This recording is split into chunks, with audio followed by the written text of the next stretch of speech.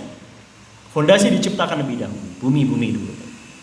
Kalau kita mau bahas lebih ke astronomi nanti, cuman ini Al-Fakir akan lebih sedikit lebih umum, bahwa hari diciptakannya langit itu ada di hari Rabu dan Kamis. Baru kemudian Allah menciptakan semua isinya langit. Apa yang ada di langit, isi-isinya langit, bintang gemintang, semua hal-hal yang ada di dalam langit itu di hari Jumat. Baru kemudian selesainya Jumat itu bukan kemudian artinya 6, tapi Jumat itu dikumpulkan.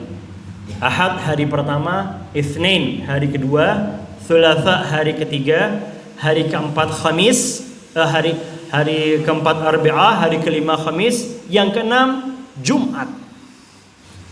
Tidak dinamakan Sadis, tapi dinamakan Jumu'ah, tempat kemudian dikumpulkan menjadi satu. Sabtu kemudian Allah sempurnakan semuanya, sehingga sampai kepada hari Sabtu ini menjadi polemik, perbedaan. Apakah seminggu itu ada 6 hari atau ada 7 hari? Baru kemudian kita bisa melihat dalil yang pertama ketika ada Qamariyah dan Syamsiyah, perbedaannya ada 11 sampai 12 hari. 6 bulan 29 hari, 6 bulan ada 30 hari. Berbeda dengan perhitungan dari Syamsiyah, Masehi, kalau kita lihatnya ada 365 hari. Jadi perbedaannya adalah antara 11 sampai 12 hari selama setahun. Perbedaan antara Qamariyah dan Syamsiyah mendasarnya, dalilnya itu ada di sini dari Imam Ja'far Shadiq. Jadi Imam Ja'far tidak hanya membahas tentang bagaimana fikih, enggak, seluruh pertanyaan-pertanyaan tentang kehidupan itu ditanyakan kepada beliau, dan ada bukunya, ada kitabnya untuk kita bisa bahas lebih dalam. Dan ini adalah kriteria orang-orang Qalil tadi itu membaca tentang hari-hari. Nanti akan kita bahas di akhir ini. Sebenarnya cukup panjang, cuman tadi permintaan kita cuman 30 menit, 35 menit. Kalau bisa nanti kita tanya jawab aja. Ada 30 hari nanti, 1 hari, kedua hari, ketiga hari, keempat, 5, 6, 7. Kalau nikah itu baiknya hari apa? Kalau kita mau bekerja, dimulainya bekerja itu bagusnya hari apa? Kita di rumah kalau bisa, kalau mau keluar harus sedekah lebih banyak dibanding hari-hari lain. Hari Naas itu harinya hari apa, bagaimana sedekahnya berapa, itu detail disebutkan di Ahlul Bait. Dan tidak semua orang bisa membaca ini. Itulah kemudian dinamakan qalil, dinamakan orang-orang yang sedikit yang ingin mengetahui lebih dalam. Nah, Imam Ja'far diriwayatkan dari Ibnu Salam bertanya kepada Nabi Muhammad SAW, ya Rasulullah, hari apa pertama yang diciptakan oleh Allah? Dijawab oleh Nabi, hari Ahad. Beliau ditanya, kenapa dinamakan Ahad? Nabi Muhammad menjawab, karena wahidun mahdud, dialah Allah yang Maha Esa. Harinya Allah adalah hari Ahad. Hari Ahad ini harinya Imam Ali dan Sayyidah Fatimah. Ini ikhwan akhwat harus kita luar kepala, harus kita hafalkan. Nanti ini akan berdampak sekali. Pembahasan setelah ini adalah yang ingin Al-Fakir bahaskan, bagaimana kita kemudian merasionalisasikan sesuatu yang tidak rasional. Ini yang menjadi pertanyaan banyak generasi Z. Kalau kita lihat sekarang ini, anak-anak kita ini, sudahlah, gak ada itu yang namanya ceritanya Ahlul Bait bisa membelah bulan, cerita-cerita mukjizat yang sampai sekarang kalau kita percayai mulai scientific, tapi anak-anak kita mulai susah untuk bisa mengikuti, untuk keep up dengan generasi yang sebelumnya. Tidak mungkin namanya sudah kita belajar ya, Anda ikuti kausalitas apa yang terjadi. Padahal ada tangan Allah, ada sesuatu hal yang tidak rasional sehingga akhirnya kita bisa menghamba kepada Maha yang rasional sekaligus tidak rasional. Akan kita bahas setelah poin hari-hari tadi ini. Nah, hari Ahad kata Rasulullah, hari wahidun mahdud. Lalu ketika ditanya, Ibnu Salam bertanya kepada Rasulullah, kenapa dinamakan hari Senin? Rasulullah menjawab, hari kedua dari umurnya dunia. Kenapa dinamakan hari Selasa? Hari ketiga, Ats-Tsalits. Dinamakan Rabu 4, yang kelima Khamis. Dan hari kelima dari umur dunia, hari yang ramah, hari dilaknatnya iblis dan dinaikkannya Nabi Allah Idris, itu di hari Kamis. Sedangkan Jumat adalah hari berkumpulnya manusia. Yang kita tahu hari Jumat adalah harinya Imam Mahdi, ajalallahu farajahu syarif. Berkumpulnya manusia nanti ini ada di hari Jumat. Allah menciptakan Adam di hari Jumat, kemudian wa 'allamal adama asma'a kullaha, itu di hari Jumat. Kemudian Nabi Allah Adam tertidur karena dari ajarannya Allah, sampai kemudian Nabi Adam terbangun di hari Sabtu. Nabi Adam melihat satu ciptaan Allah namanya Siti Hawa. Menarik Siti Hawa, kemudian terjadilah apa yang kita bahas di dalam Al-Quran, kita baca di dalam Al-Quran. Kemudian Nabi Allah Adam dihempaskan ke bumi, dan kemudian taubatnya Nabi Adam berapa hari? Nah, taubatnya Nabi Adam ada, belum banyak yang tahu, 40 hari. Jadi akhirnya kemudian Nabi Adam dan Siti Hawa itu dihempaskan satu dunia lain, satu ke negara lain, dan ketemunya di hari ke-40 di Jabal Rahmah. Nah, kalau kita minta jodoh, belum dapat jodoh, itu ketemunya di Jabal Rahmah. Jadi 40 hari tadi ini adalah salah satu ibadahnya Nabi Adam. Itulah kenapa kita bertemu dengan Yaumul Arba'in, hari 40. 40 yang pertama kalau kita tarik adalah taubatnya Nabi. Baru diterima taubatnya Nabi Adam setelah 40 hari. Kita taubat 5 hari 2 minggu udah capek, besoknya udah mulai kurang istiqomah lagi. Pernahkah kita istiqomah berpuasa 40 hari? Kita dianjurkan berpuasa hanya 30 hari. 40 hari Anda pernah berpuasa, siang malamnya Anda tahajud, 40 harinya Anda kemudian bisa berpuasa dan malamnya tahajud, baru mencapai predikat nabi-nabi Allah. Itu ada di taubatnya Nabi Adam. Itulah kenapa qalil. Kenapa jalan ini sedikit, tidak banyak orang yang memang bisa seistiqomah itu, sedisiplin itu. Nah, hari Jumat, hari Sabtu adalah hari menjadi sempurnanya segala sesuatu. Masuk di dalam ayatnya Allah, di dalam satu kitabnya Ilalus Syara'i menyebutkan tentang ayat ini, surat Qaf ayat 38, bismillahirrahmanirrahim. Walaqad khalaqnas samawati wal ard wa ma bainahuma fi sittati ayyam wa ma massana minal lughub. Dan sesungguhnya telah kami ciptakan langit dan bumi dan apa yang ada dalam keduanya selama 6 hari, dan kami sedikit pun, kata Allah, tidak ada capeknya, tidak tertimpa satu keletihan apapun. Artinya keletihan ini bisa disampaikan bahwa Allah Maha Kuasa, Maha yang tidak pernah letih. Dan juga tidak pernah letih ini kita artikan tidak ada satupun satu detik Allah lengah terhadap hambanya. Tidak seperti pemimpin atau yang jaga toko, yang punya bisnis, ketika ngelihat karyawan-karyawannya lewat CCTV mungkin dia tertidur atau dalam 1 jam lewat. Tidak. Allah basirun bil ibad.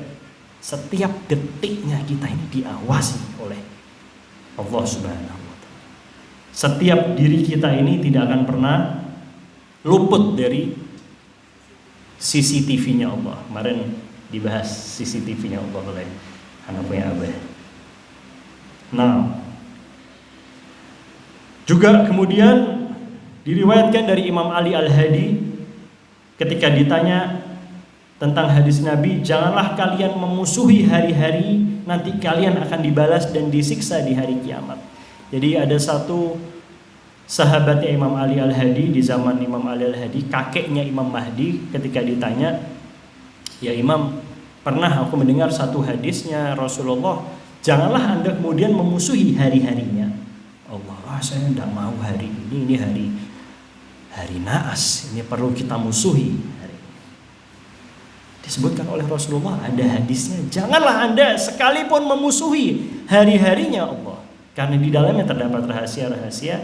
Apa maksudnya? Kemudian dijawab oleh Imam Ali Al-Hadi, nahnu wallah, kata Imam Ali Al-Hadi, nahnu wallah, kami demi Allah, Rasulullah dan ahlul baitnya adalah hari-hari itu. Anda lihat, Senin sampai Minggu adalah ahlul bait. Sabtu adalah salah satu julukan dari Rasulullah SAW. Ahad adalah julukan lakop dari Amirul Mukminin dan Sayyidah Fatimah.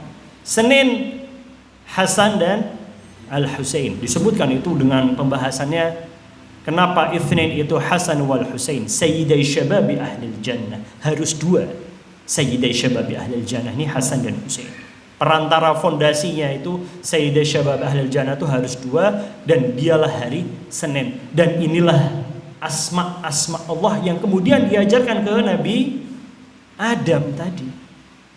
Barulah kemudian sampai kepada cucunya Nabi Adam, sulbi-sulbinya manusia-manusia suci tadi ini dibisikkan, diajarkan oleh Allah kepada Nabi Allah Adam. Selasa Imam Ali bin Husain, Muhammad bin Ali dan Ja'far bin Muhammad. Rabu Imam Musa bin Ja'far, Ali bin Musa, Muhammad bin Ali, dan aku, Ali Al-Hadi. Imam Ali Al-Hadi itu hari Rabu. Kamis anakku nanti Imam Hasan Askari. Dan dan Jumat adalah cucuku Muhammad Al-Mahdi. Yang dengannya semuanya Jumu'ah, terkumpul semua kebenaran. Artinya Jumu'ah tadi ini di dalam selama 7 hari ini adalah di setiap hari ini berkumpul di hari Jumat, semuanya terkumpul. Maka kalian janganlah pernah memusuhi atau ingkar atau anti dengan hari-harinya Allah.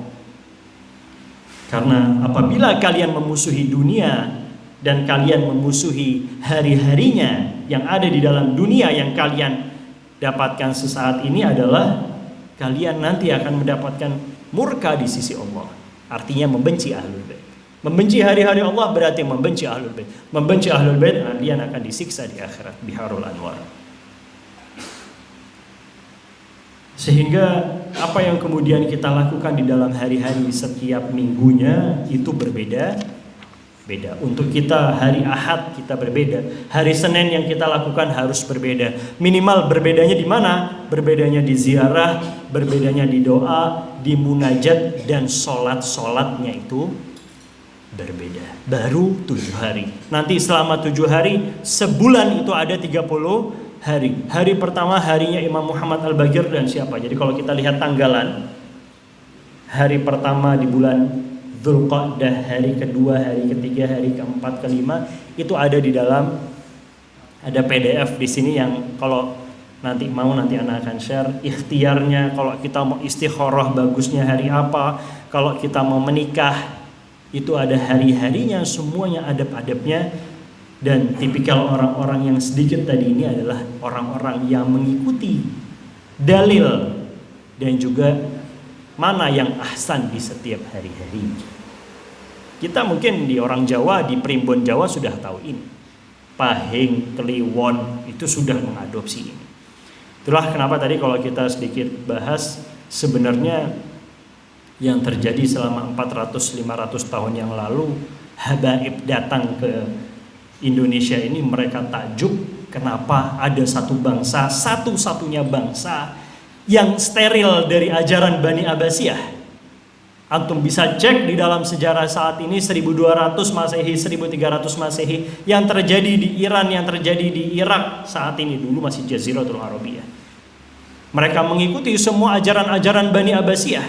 Ada satu negara, satu wilayah jauh di belakang Cina yang mereka sudah sholawatan tibil kulub, sudah li khamsatun. Mereka sudah mengetahui 3 kekuasaan demokrasi terpimpin. Rahbarnya dulu kita zaman Wali Songo itu Gunung Jati. Syarif Hidayatullah itu adalah rahbarnya Gunung Jati dulu 1390 sampai 1450. Wali Songo itu sudah menerapkan ini wilayatul faqih di Indonesia. Nanti ya mungkin akan kita bahas tentang Wali Songo. Rahbarnya Gunung Jati, presidennya Raden Fatah, legislatifnya itu Sayyid Husin Jumadil Kubro, Mojokerto, Troloyo, Sunan Trowulan. Hingga semua Alawiyin yang ada di Yaman bertanya-tanya, kok ada satu wilayah yang steril dari ajaran Bani Abbasiyah? Belajarlah ke sini. Jadi mereka bukan kemudian berdagang rempah-rempah, ada makna khusus. Mereka datang ke Indonesia ini ada satu misi khusus untuk belajar bagaimana Kesultanan Tidore sudah tahu nama Ja'far, sudah tahu setiap 10 Muharram, mereka sudah menangis sejak tahun 800 Masehi. Jadi masih zaman Imam di Indonesia. Kita lihat Kesultanan Ternate dan Tidore itu mereka jauh dibanding Aceh, Serambi Aceh, Namas dan lain sebagainya. Di Ternate dan Tidore itu sejarah yang harus kita lihat. Nusantara ini kaya dengan ajaran-ajaran Ahlul Bait. Jadi kita mempelajari sejarah itu sangat penting. Nah, walillahil asmaul husna fad'uhu biha. Barulah kemudian kita mulai masuk dalam pembahasan merasionalisasi yang tidak rasional. Kemudian ketika kita melihat, wah, tidak rasional itu Ustaz, ada salah satu, mungkin banyak dari kita sudah membaca ketika Sayyidah Fatimah berjalan di hari Sabtu, hari yang seharusnya tidak boleh safar. Kemudian Sayyidah Fatimah safar dan melakukan wirid, ziarah dan ibadahnya tertentu. Kalau kita melihat ikhwan akhwat, kita mungkin yang kita lakukan ziarah, doa sobah setiap hari adalah doanya Amirul Mukminin, doa sobah, doa Amirul Mukminin. Doa sobahnya Sayyidah Fatimah beda lagi. Doa sobahnya Imam Ja'far itu berbeda lagi. Imam Sajjad beda lagi. Jadi memiliki banyak khazanah yang kalau kita pelajari semuanya baik untuk kita ikuti. Mana yang lebih baik Ustaz? Mana yang seharusnya kita ikuti? Inilah pentingnya kita mengetahui di mana imam kita. Sempat Al-Fakir bahas tentang ada 14 hari di dalam kehidupan ini, yang 14 ini berkiblat kepada 14 maksumin. Temukanlah 14 itu imamnya Anda ini siapa. Anda akan amalkan semua amalan-amalan tersebut, hidup seperti hidupnya beliau, meninggal seperti meninggalnya beliau. Dan kalau ikhwan akhwat kita lihat sekarang siapa pribadi yang seperti itu, tidak lain adalah Ayatullah Ibrahim Raisi. Miladnya, lahirnya, amalannya, semuanya kehidupannya adalah kehidupannya Imam Ali bin Musa Ridha alaihi salam. Dari kecilnya sudah mengikuti hauzah-hauzah di dalam Imam Ridha sampai meninggalnya di pusara Imam Ridha. Sampai sekarang ini kalau kita lihat Ayatullah Ibrahim Raisi saking cintanya, saking berdedikasinya. Kalau kita lihat sejarahnya Imam Ali bin Musa Ridha yang kemudian menjadi Prince of Persia, yang menjadi kemudian dikasih istananya oleh Ma'mun saat itu, Bani Abbasiyah Ma'mun. Jadi Imam Ridha itu sama seperti Imam Hasan Al-Mujtaba, harus berdakwah dengan dia menjadi pemimpin dan dia harus memberikan banyak hal dari segi materi. Ini yang dilakukan oleh Ayatullah Ibrahim Raisi sebelum beliau menjadi presiden. Buka hauzah-hauzah dari uangnya, dari yang hasil kerjanya, jerih payahnya, gratis. Semua yang mau belajar taklim dibukakan 400 persis seperti Imam Ridho, 400 makan siang gratis. Kehidupannya sudah ketemu, meninggalnya sudah ketemu. Kalau kita lihat ada Ayatullah Syekh Nimir di Saudi Arabia itu, di Arab Saudi. Dia tidak lain kehidupannya semuanya ingin mati hidup seperti hidupnya Imam Husain dan meninggal seperti meninggalnya Imam Husain. Benar, meninggalnya dipenggal di Saudi. Syekh Nimir ini, dia tidak mau mati kecuali dipenggal. Minta setiap hari, Allah matilah saya seperti matinya Imam Husain, dipenggal sebegitu. Anak pengen persis seperti Imam Husain, sama. Ini menjadi PR kita. Insya Allah setelah ini temukanlah siapa jati diri kita ini. Kita ada di barisannya imam siapa, untuk kita bisa lebih khidmat di dalam menjalani hari-hari. Ada yang imamnya Imam Husain, ada yang imamnya Imam Ali Ridha, ada yang imamnya Imam Ali, ada yang Rasulullah, ada yang Sayyidah Fatimah. Sehingga kita tahu ternyata diri kita ini gak boleh terlalu, maaf, mencari kekayaan. Ternyata Anda kalau terlalu mencari kekayaan, buat apa? Anda ini fokusnya duduk seperti Imam Ja'far, ilmu, baca buku yang banyak. Nah, mau kita gimana pun cari rezeki ya akhirnya susah juga nanti dapatnya, karena memang inilah. Jadi ini bukan diskusi dari keluar dari mulut Al-Fakir, tidak, tapi memang kehidupan kita itu tidak lebih dari 14 jalan. Anda ini fokusnya ada di mana? Temukanlah imam Anda. Nanti setelah berakhir sesi ini, gimana cara menemukan imamnya, Al-Fakir akan kasih sedikit tips dan triknya.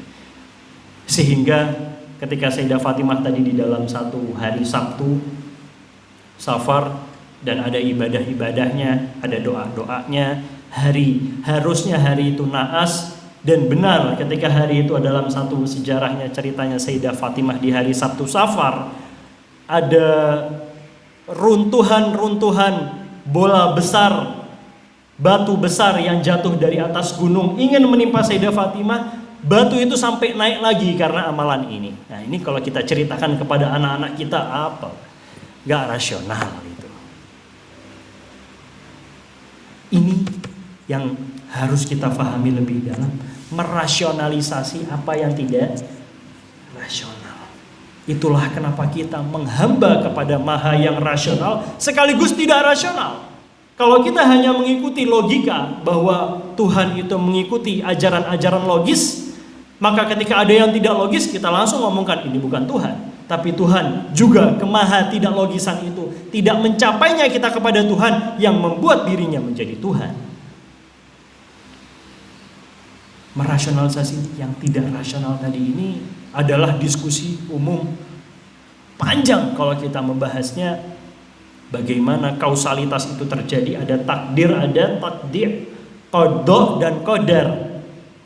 Untuk kita bisa mengetahui lebih dalam bagaimana batu tadi ini bisa naik ke atas, padahal Sayyidah Fatimah, ana basyarun mithlukum, sama seperti Rasulullah ketika menyebutkan aku ini manusia sama seperti kalian, cuman aku mendapatkan wahyu. Apa yang sebenarnya membedakan kita kepada maksumin ini apa? Distingsi apa, jalur apa yang mereka lakukan sehingga batu tadi ini bisa naik? Tidak rasional. Tapi ada pemahaman untuk kita bisa merasionalisasikan sesuatu sehingga kita bisa mengetahui lebih dalam yang tidak rasional tadi. Ini tidak lain adalah ketika kita membaca, selalu kita membaca surat Al-Baqarah, ud'uni astajib lakum. Kita minta kepada Allah astajib lakum. Maksudnya apa dari ud'uni ini? Adalah mungkin kita membahas, Al-Fakir bukan ahli tafsir, tapi ud'uni astajib lakum sampai kita melihat berdoalah kepadaku, aku akan mengijabah. Itu tidak ada satupun jeda. Ud'uni koma nggak ada. Ud'uni astajib lakum itu sebenarnya satu kata yang nyambung. Tapi di dalam kaidah bahasa Arab kita harus memahaminya, berdoalah kepadaku, maka kemudian aku akan menjawabnya. Sama seperti kalau kita kemarin membahas kun fayakun. Kun fayakun itu bukan jadi terjadilah, enggak. Maka kun fakana. Harusnya kalau pakai bahasa Arab, kun terjadi maka terjadilah, bukan yakun. Yakun ini fi'il mudhari, present tense. Yang artinya jadi itu masih sampai sekarang jadi. Kun fayakun. Nah, ini ud'uni astajib lakum. Ketika ada sesuatu hal yang tidak rasional, biar kita bisa rasionalisasikan, kita sudah melakukan segala upaya, tapi tetap saja utang ini belum terbayar. Sudah kita kerja banyak, tapi ternyata kerja ini belum menghasilkan sesuatu yang melimpah. Puluhan tahun kita kerja, puluhan tahun orang ingin menikah, belum juga dapat jodoh, yang punya anak, yang pengen punya rumah dan lain sebagainya. Kata Allah, tidak rasional. Anda sudah melakukan sesuatu yang sudah rasional, tapi tidak rasional. Kata Allah cuma satu, panggil. Ud'uni astajib lakum. Doa itu panjang. Kalau kita berdoa, ikhwan akhwat, itu ada kaidahnya. Kita kemarin, siapa kemarin? Jawad, adiknya Huda, datang ke rumah kita. Gimana caranya berdoa yang benar, adab berdoa yang benar itu ada adabnya. Kita berdoa itu sebenarnya ada, ya Allah, ucapkan dulu, ngadep kiblat, berwudu, sujud dulu sambil angkat tangan. Kalau Ayatullah Bahjat itu menganjurkan kepada mereka yang muqallid kepada Ayatullah Taqi Bahjat itu, doanya itu tangannya harus di atas kepala gini. Kita sama seperti orang yang ngemis. Pengemis itu dia tidak menunjukkan kepalanya ini di dalam, di atas muka, enggak, di atas. Di beberapa ayatullah kalau kita lihat di Iran, kalau kunut, kalau berdoa itu duduknya itu menghamba, meminta doa itu, membaca kemudian alhamdulillah, alhamdulillah, alhamdulillah. Jadi sebelum kita berdoa, kita harus mensyukuri apa saja nikmat-nikmat sampai kita klik dalam, ya Allah, alhamdulillah ala ni'mah, alhamdulillah ala afiyah, alhamdulillah semua. Kita baca dulu itu nikmat-nikmat itu. Itulah kenapa sholat kita diawali dengan alhamdulillahi rabbil alamin. Harus kita mengucapkan alhamdulillah dulu baru kita berdoa. Ini adalah salah satu adab untuk berdoa. Sampai kemudian mulai kita agak sedikit klik, agak khusyuk, baru kita minta doa yang ingin kita sampaikan. Doa itu ada kaidahnya, ada adabnya panjang. Tapi yang dianjurkan sama Allah ini sebenarnya ud'uni. Kalau kita minta doa, berdoalah kepadaku, kita artikan itu sebagai doa, maka doa melalui ada hal-hal yang panjang. Tapi ini cuma disuruh panggil. Apa sebenarnya maksudnya doa ini? Panggil, ya Allah hari ini, ya Ali, kita panggil yang punya hari ini, itu kita panggil. Ana tidak yakin, tapi insya Allah rata-rata dari kita belum pernah melakukan doa, ziarah, munajat, dan sholat satu harinya tentang hari Minggu ini. Pernah?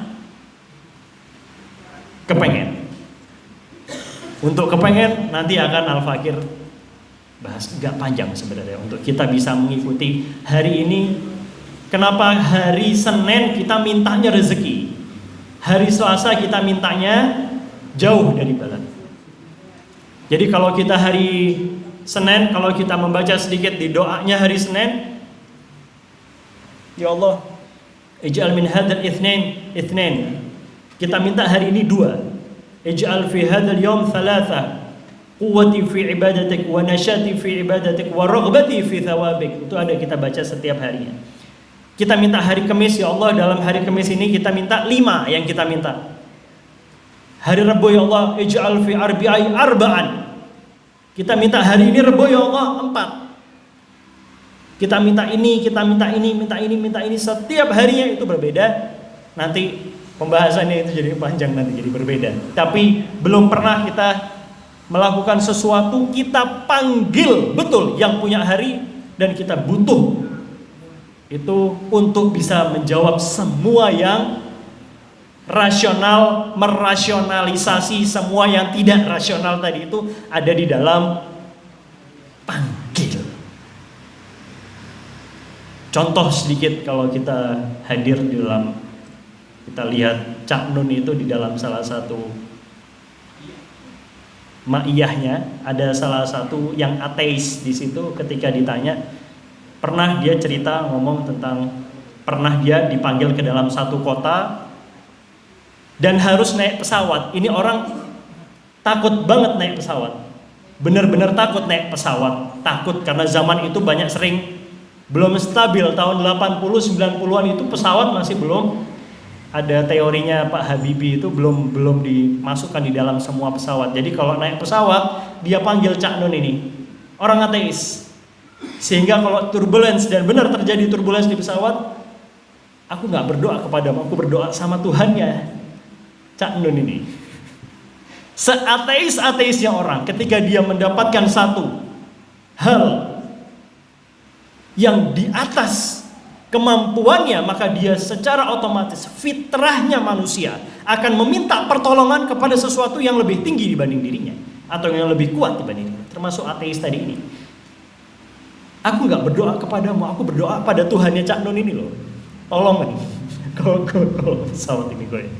Artinya tetap yang namanya manusia pasti membutuhkan, pasti mengharuskan memanggil sesuatu. Ud'uuni astajib lakum itu bukan hanya perintah, tapi naluriah kita. Kalau kita memang di dalam satu keadaan yang terjepit, itu harus memanggil. Di dalam satu sisi ini adalah mengurangi tingkat kesombongan setiap manusia manapun. Seringkali manusia ketika sudah punya uang banyak, sudah punya anaknya banyak, istrinya banyak, mobilnya banyak, semuanya banyak, sudah tidak mau mereka meminta pertolongan.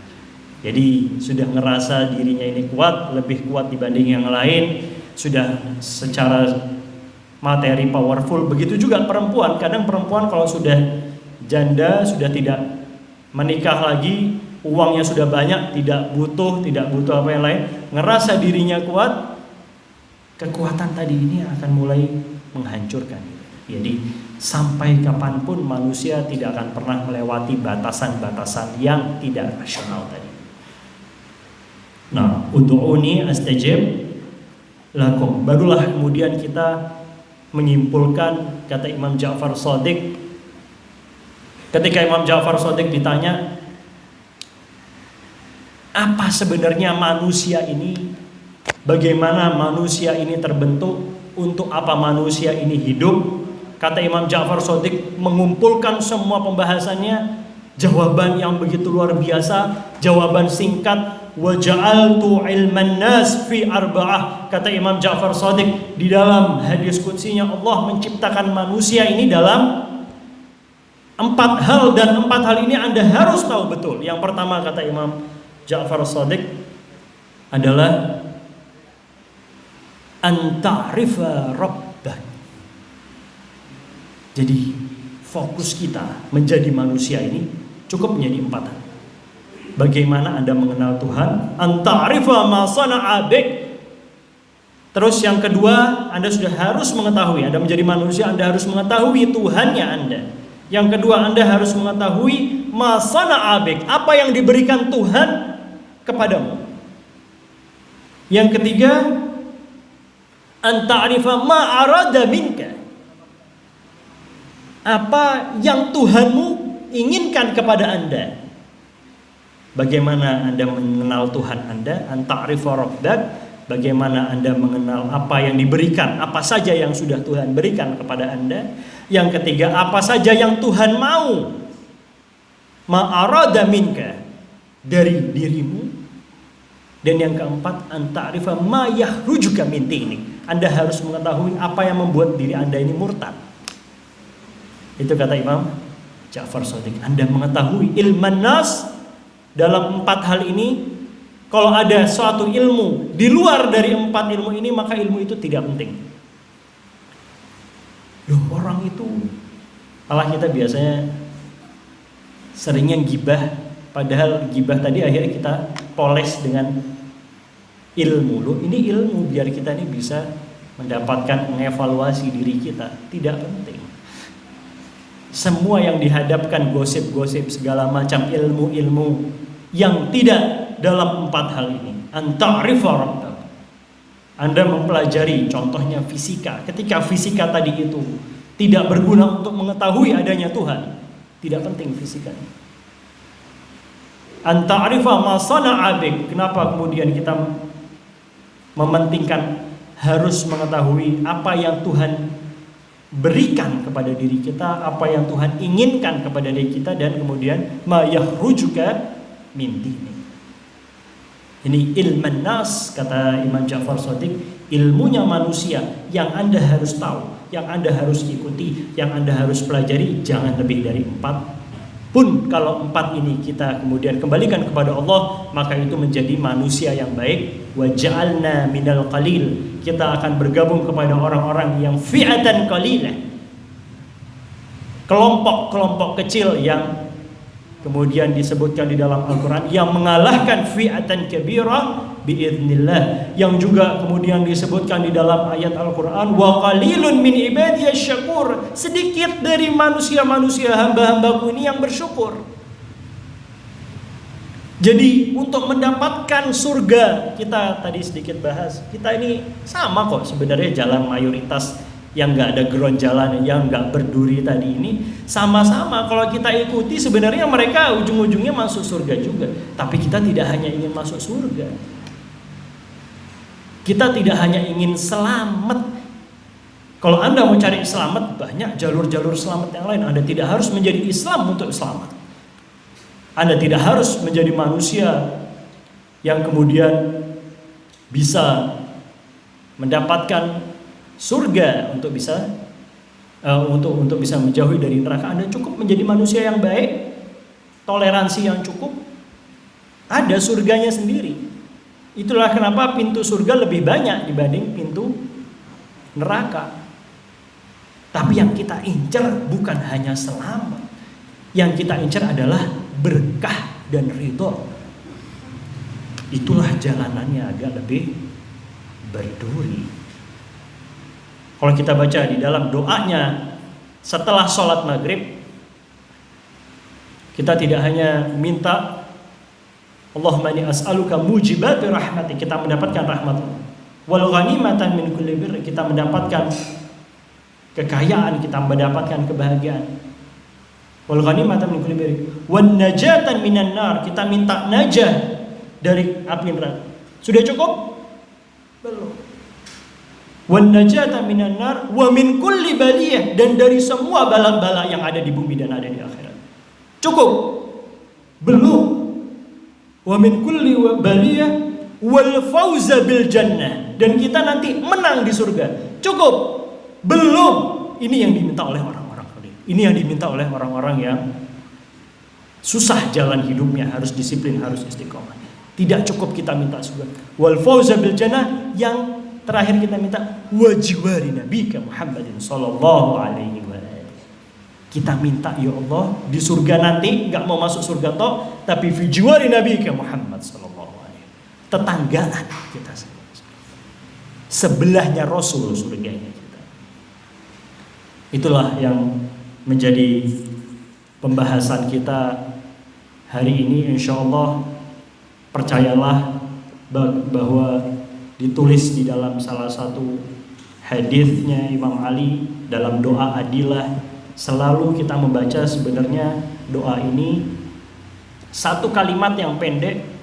Kalau kita mungkin sudah jauh ingin dari kata bertaubat, ingin dari 4 hal dari ja'altu ilman nas, maka kembalilah pada satu perkataan ini, perkataan yang ada di dalam pintu arsy Allah, yaitu sabaqat rahmatuhu ghadabah.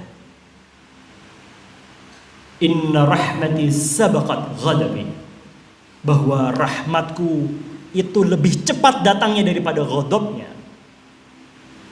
Yang paling aku utamakan Rahman dan Rahimnya, sabaqat rahmatuhu, dia adalah yang maha rahmatnya, kasih sayangnya melebihi dari maha marahnya. Itulah kenapa kita kadang kalau ketemu direktur, ketemu pimpinan, semuanya kita takut, kita segan. Takutnya dia ketemu kita marah duluan atau tidak akhlak duluan. Tidak, untuk Allah sabaqat rahmatuhu ghadabah. Ya man sabaqat rahmatuhu. Kalau itu kita baca di Jawshan Kabir juga, bahwa Allah adalah maha yang mengedepankan, mendahulukan rahmatnya daripada ghadabnya. Wassallallahu ala Muhammad wa ali Muhammad. Sallallahu ala Muhammad wa ali Muhammad. Allahumma salli ala Muhammad. Allahumma salli ala